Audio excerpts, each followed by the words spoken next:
প্রতি বছরই অনেক মজার। নতুন করে আর কিছু বলার নাই। বলতে গেলে আমি এবার অ্যাডমিশনের ক্যান্ডিডেট। তাও আমি পুজোয় ঘুরতে আসছি বাসার থেকে।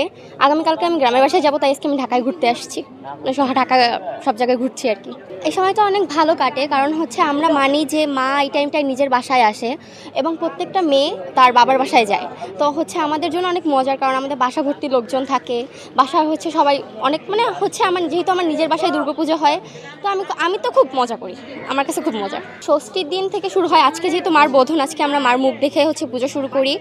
দেন হচ্ছে কালকে থেকে অঞ্জলি শুরু হয়, বাসায় নাড়ুমোয়া বানানো, আত্মীয় স্বজনদের আসা, তাদেরকে খাবার দাবার দেওয়া, একজন আরেকজনকে গিফট দেওয়া, তারপর হচ্ছে আমার নিজেরও গিফট পাওয়া, এরকম অনেক কিছু আরও। গত 2-3 বছর তো দুর্গাপুজো অনেক বাজে গেছে, একবার হচ্ছে অনেক মারামারিও গিয়েছে।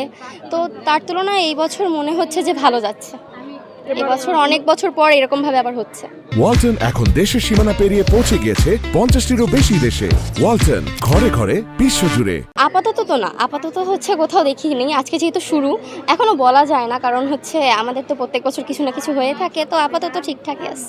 কি প্রত্যাশা করব?